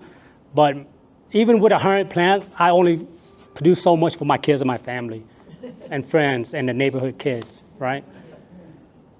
Yeah, so if you, that was my question, if you have children in space, how many, but you don't want to sell them, how many plants do you suggest? Okay, Like, are we talking 3? so in 4 years, Yeah. I can count each individual fruit, but there's hundreds and hundreds of fruits in here. I would, depending how big your kids is. Well, never mind. They can go through one, they love blueberries. We love blueberries. I love blueberries. I can go through them quite fast. But I would start with 4, you know, 4 of this size at least. Yeah. And then they will, different variety, you know, different stages. Really, it's just the process of picking it and getting a chance to taste it that is so satisfying. To me, the most satisfying part is really to taste something that I have never tasted before. That's where I grow so many. And to see my hard work, my effort pay off. Like once the blueberry ripens, like, at this point, go ahead, eat it, kid, you know. If it tastes good, it's good. If it's not good, it's still good, you know. Yeah, that is the most fun aspect of it for me, right? Every bush will grow differently. Some are more narrow, some are more upright, some are more bushy, some more leggy, okay? So,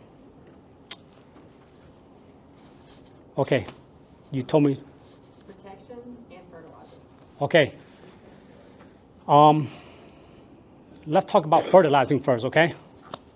So earlier I told you guys the fertilizer I use, how much to use, and how many times a year.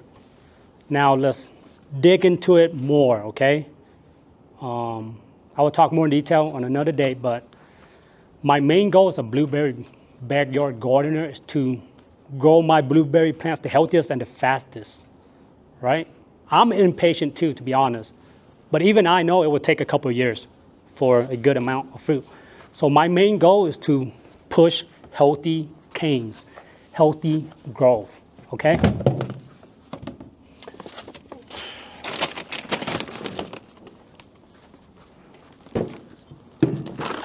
I should have talked about the blueberry structure before I even start off, but I can do it real fast right now. So all of these canes, these shoots are from previous year, okay? These new brighter color. So the older grayish, okay, barky looking part of the stem is from not last year, but 2 years ago. So these branches are from last year growth. Okay, guys? I mean, you guys can see the color, right? Like this is more brighter green. This is more little gray, darker. Okay. But the blueberry structure is what I want to see is a lot of healthy canes, a lot of shoots. Because each of these shoots, these canes, will produce flowers on the ends of its branches. Okay? You see these swollen buds, right? And you notice how it developed on the ends of the canes. Those are flower buds, okay? They will only develop on the tip, toward the tip. And if there's a cold damage or winter, or fall came too early, winter came too early, they won't have time to develop. That is why there's no flower buds here, okay? But they're all toward the end. So this year, they will bloom out, right? The flowers will bloom out and turn to blueberries. And then all of these leaf nodes down here will start to grow out underneath the flowers, okay? So that is how they grow, okay? So when I see a lot of new shoots, new canes, I'm excited because I know the flowers will be produced on the end. More flowers, more fruits, okay? So once again, another day. There is trick on when to prune. For example, I think I did it to this one a little bit too late last year, but this cane was growing up, right? It will continue to grow straight up, right? And sometimes they will branch out itself, right? It is in the DNA, okay? But most of the time, you will have to play God in a way and prune it off during mid to late summer, right?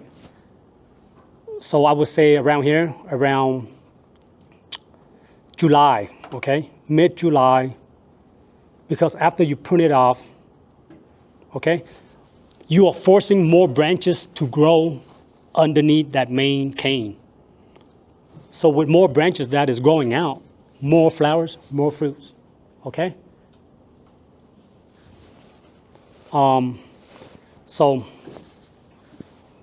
I mentioned mid-July or early July is because when those new growth appear, right, it will still take them a couple of months to grow strong and healthy and to be nimble to produce those flower buds.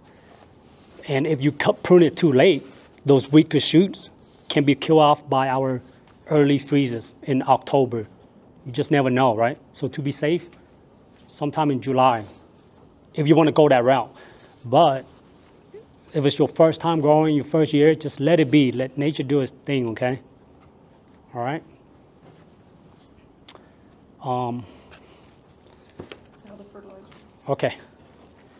I just noticed I forgot to talk about pruning when you are transplanting. I'm just all over the place. Can I talk? Yeah, let's go back to this subject real fast. It's very important. Okay. Because I know you guys gonna go get some blueberries from the store, right? Yeah. Like I said, sacrifice those fruits, sacrifice those berries for root production on this first year. If you want to, go ahead and leave a few flowers, a few berries, just to sample the taste. Even then, it won't taste good. It will taste bland or, because, like I said, the grower is fertilizing it in their own way, watering it, you know. But when you get a plant home, all of the weaker shoots, right, dead, damaged, disease that you see, that is low or wherever, such as these, right, these weaker branches, very weak. They won't hold any good tasting fruit, okay? You are just wasting energy, okay? So what you want is a more upright look to your blueberries during this first year, okay?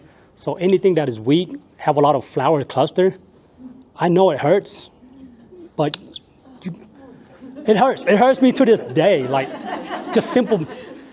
But that's the good thing for me. I learned to propagate just for fun, so that's a tip. I don't want to get in trouble. There's a lot of blueberries that have a pattern on it, so you got to make sure, okay? But if you won't tell anyone, no one will know. So prune it off, right? So I prune it where I want the new branch to come out of, okay? I like mine to grow upright because I have limited space, okay? But these flowers, I'm just, for example, this one is a new plant I want to bring home. I don't want the plant to focus its energy on the berries, right? And these weaker shoots just taking away all of the energy, okay? So, yeah, crisscrossing. This is very subjective, but for me, it's easy somewhat, right?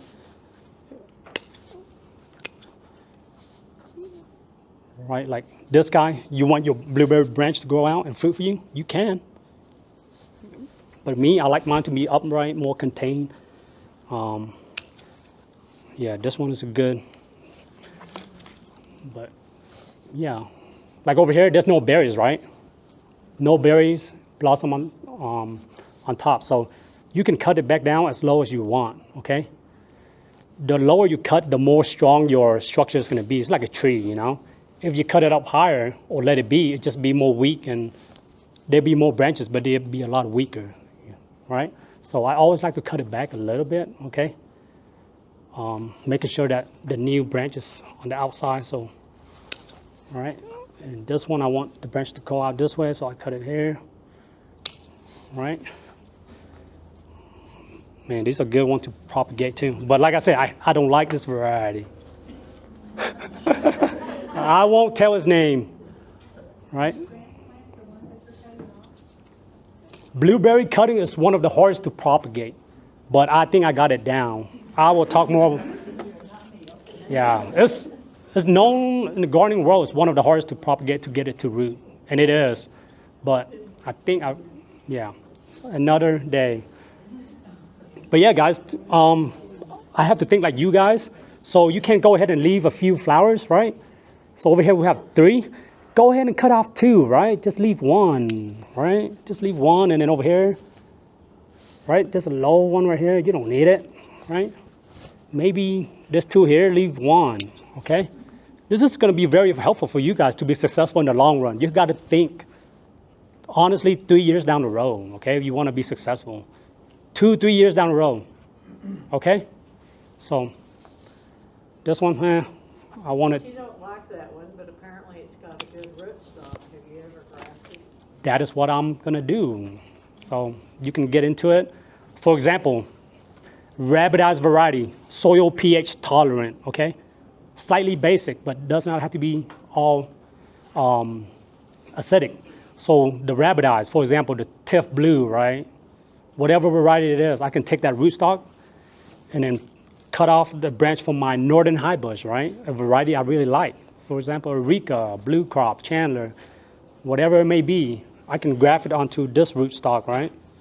So what that rootstock does, okay, it will be more tolerant of your soil. And rabbit eye is more vigorous than northern high bush, okay?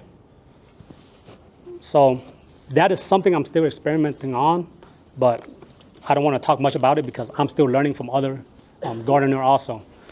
But yeah, guys, you see how I'm leaving most of these canes for the new branches to grow? I'm focusing on new shoots. Maybe next year those shoots, if they grow healthy, they can give you fruits. So maybe just 2 years, okay? You just got to prune off all these flowers. These are dozen of fruits, potential fruits, okay? Like something dead right here. I don't need this branch, see? So, you see the structure, how different it is now? You see like, oh man, this guy, he mothered the plants. Oh, did I? Okay, let me cut it back some more. There we go, you know? There's one flower bud here and one here. And there we go. They will go out. The energy will be concentrated to growing the roots, okay? When you transplant anything, if you're producing fruit, how's that roots growing, right? It is focusing on its energy on the fruits. Do you fertilize different if you want roots than if you want fruit? However well it grows, right? It will set the same I wouldn't say the same amount of flower potential. I mean, I'm pretty sure there's are ways you can add more bone meal or any type of chemicals for it to develop the flower buds more, but your basic fertilizing should cover, the plants know what to do, you know? Yeah. But yeah, let's talk. Prune that way for the first 3 years? No, Just the first year? right after you buy your plants from the store, do it. And then, okay, for example, okay, after you prune, this is what it will look like, right? A lot more branches. This is what will happen next year. This is the second year. Imagine that, right? So you will have to gauge based on your plants how well it's doing, how vigorous, how strong it looks based on the previous year. To me, this plant is upright, strong, and sturdy. Like, there's a lot of flower buds on the ends, right? Right? The only thing I would do is prune out low hanging branches, right? Low shoots, weak shoots, any dead damage. And then if there's a weaker shoot down here, you guys would leave it, but I would prune it off, right? It's crisscrossing. I don't want that, right? You can let it be, right? But as a blueberry blossom and flower, they will create new branches down here, right? So those smaller branches will also fruit on its ends. Eventually they get smaller and smaller and smaller and weaker. That is when you know to cut it off, okay?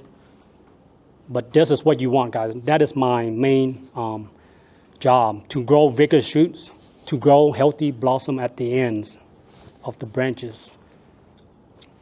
On this one over here, it looks like, That one, I left it alone. well, I was gonna say, it looks like a lot's coming, is that coming from one stem Yeah. that I can't see, or Oh. is it all coming from the ground? So depending on different variety, they all will come from one stem One and stem, a lot of, okay. but for example, my pink lemonade, the roots will travel out to the container and they will grow up. Rabbit eye tend to do that also. They will send runners and grow out. And you leave those? I mean, if I have the time, I can cut it off and propagate it, Oh, but you can let it be. In container, they just limit it to that container size, right? But yeah, this is something that I really like, the structure as is, right? So honestly, I can cut off this big one, right? It'd be more open and airy, right? It's just very subjective to you. Once you are growing so many blueberries, you want something that's organized, nice and tidy, right? And when you have it nice and tidy, the fruit, so there where they cross at the top, does that bother you? You keep now you're telling me it does, right? branch away, I just wondered if that was. But they have very, yeah. You know what? I'm gonna let it be, you know? Of course, I'll probably prune this one off, cut this one off. Yeah, that is the best, you know? There'll be more spreading. But man, they have 2 large flowers. See, I'm still like you guys. Ah! This is a very healthy shoot. This is what you want. See how plump the potential flower is. But now that you mention it, now it will just grow out here this way. Keep moving it this way. Yeah. every time you touch it. But that's just how it is. That's just the nature, guys. Like over here, this is a good example. These 2 don't have any fruit potential on the ends. Would I want weaker shoot here? No, I'm gonna cut it back here, right? See? So now more branches will be over here and it'd be much stronger. Because that one don't have any fruit blossom on the end, right? What size is your tallest bush? They can grow. So the one I have in my lick tub, this 27 gallon, they are pretty much right there. So 6 foot, I would say. Those are too heavy for me to carry here. Yeah. Yeah. But they will stay at that size. They won't get much larger. It's up to how you prune it, right? So I'll probably come back and prune them back and let it stay low. Okay, so let's get back on the fertilizing subject. I'm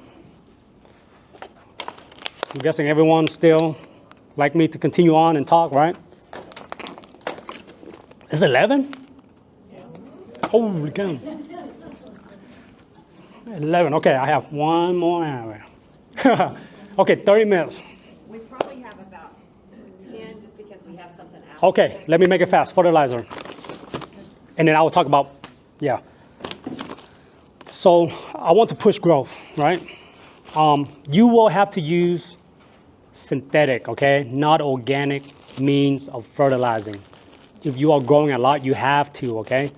I know some people is against doing it, but if you want to push healthy growth and keep your soil acidic, your water somewhat acidic, right? You have to use and go the synthetic route. Okay, guys?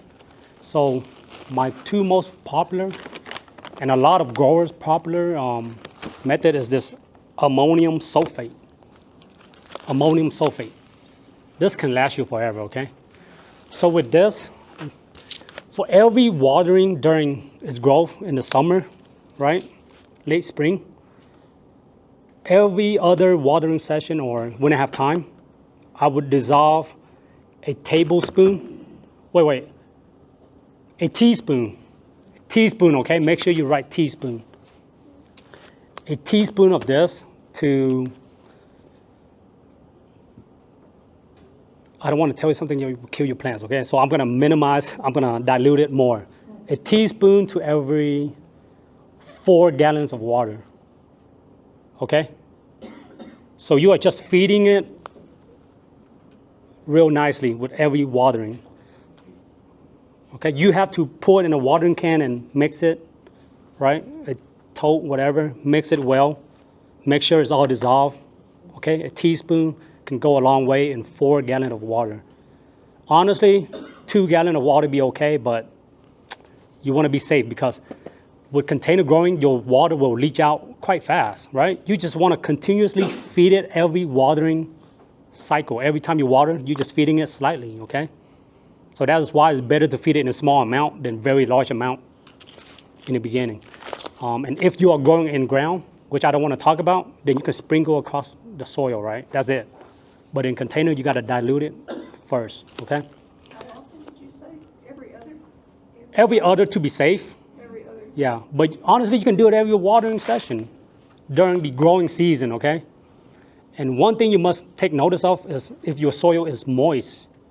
If it is dry out and you forgot to water the day before or two, and you water it with this solution, it can be detrimental to your plant. It can kill the roots. It is a very strong fertilizer, but it will push the growth quite fast, okay? You just have to experiment with this, ammonium sulfate. Not aluminum, okay? Ammonium, yes. Oh, I don't want to get in trouble, okay? Anyone kill their plants, wish you guys well, do not blame me, okay? Ammonium sulfate. Sutherland's or Ace Hardware typically carry these. Yeah. But this is a very good fertilizer that a lot of commercial growers are mixing in their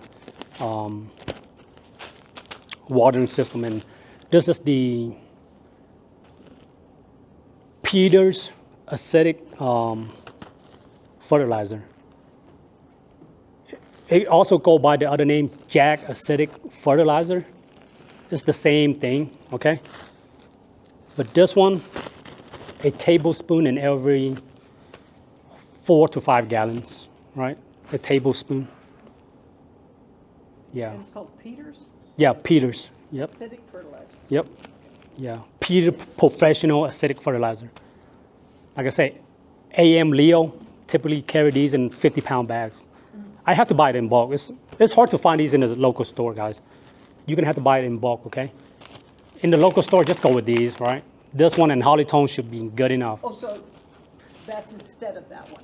Yeah. Oh, okay. You don't use in, you can alternate, you know? You can Okay. feed it this one time and then this next time, or all of this at one time, you know? You don't have, you can mix them, you know? Or you said you can use that polytone? Yes. Use that? Yeah, if you want to stay organic, Hollytone is perfect. Like, apply it now, right? After you transplant, and then once again during early to mid-summer, right, in June. So you're using this instead of Polytone? In conjunction. In I want, conjunction. Okay, that's how I I love the organic and inorganic Okay, method. That's how I understand. I just want I have to use inorganic because I have so many plants, guys. If I use all Hollytone, I'd be broke, to be honest. You would have to use so many. So synthetic if you are growing a lot, okay? Which in your guys, maybe later in the future, but for now, Hollytone is good enough, okay? What do do you use the Miracle Grow for? That is just another version of a acidic fertilizer, Miracid. This would work. I don't use it often, but I'm just giving you guys option, you know. You can experiment what do well, what does not, okay? I forgot to mention again, blueberries, they love the nitrogen source coming from a ammonia cow source, okay? They don't like nitrate form of nitrogen, okay? So it had to be made specifically for acidic, yeah, like over here. The main nitrogen source is ammonia cow nitrogen, and the other one is urea. Urea is not the, there are other forms of nitrogen where it can be very bad for our blueberries. You cannot use, I don't want to, as long as you read the label and make sure that it is made for acidic plants, you'll be good, okay? We can get more into fertilizing topic on another day. Okay. Did I forgot to mention something else? The protection. Okay. So let's say you have blueberries, right? Your first year, you have a lot of blueberries. Your birds won't know what it is. They never seen it before. They will leave it alone. Trust me, right? I was so happy. There were so many birds, right? I'm like, why they not eat my blueberries? Well, they never seen it before. They are known to see orange and red, right? Whatever, yellow. They go at it, right? So my first year was fine. Second year, I was like, maybe someone is eating it. But the third year, I caught them. They are fast, okay? Bird will eat your blueberries. Once they get a taste of it, they know your house, they know where you live. They will come back years after years. So when they are turning any type of blue color, you need some type of netting, right? You can go any type of route. You can build a structure or buy those simple net and just drape it over, and that will prevent them from going at it. They will be fast. Like, you will turn your back, they will go down and grab it quite fast. Yeah. Did you build a structure or did you use the grading? Okay, so on my backyard, it's very simple. I have my pad over here. I just use 2 eye hooks, 18 feet across. And then my fence is that way. For example, I just put 2 heavy-duty lines, okay? Stainless steel lines. And then I buy my shade cloth, almost the same width. And then I use hangers where I can remove it. I just hook it to the line and pull it straight back to my fence, right? And that will hold it in this wind, no problem. So I will create a video on that and talk about that more. But yeah, but that will shade it and also give you bird protection from the top. All you have to do is just give it some netting on the side and you are good to go, okay? All right, so any question? So we're almost done. All right, anybody have any questions? What did you want to do with coffee ground? Oh, coffee ground, you can just sprinkle it on top. Yeah, it just. So you said earlier about the acidity of the soil. If you're using your hose water, it's going to change that soil. Yes, let's say for Is there a example. way to go ahead and amend that soil back? Yes, thank you. Oh my goodness.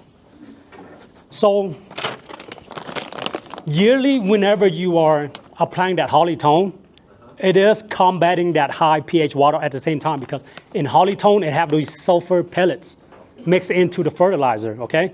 So it would dissolve and keep the soil acidic somewhat. That's why you have to amend it with rainwater when you can. If I go throughout the whole year with just garden water, it will turn it slightly basic over the year. And then you forget to apply the holly tone and stuff, it will slowly turn basic, okay? But this is a soil acidifier. You can also amend this at the same time with holly tone. This is just a more concentrated amount. You can put a handful every year, you know, if you want. So you can surface supply that, break it in, and let it Yeah, go, same as the fertilizer. and it will lower your pH. Yes. The way I kill most of my blueberries, with my own fault, is over acidifying your soil, okay? It have the same effect. It can take, that's why you have to monitor your pH once in a while with test strip, okay? And what was the name of that monitor that you use again?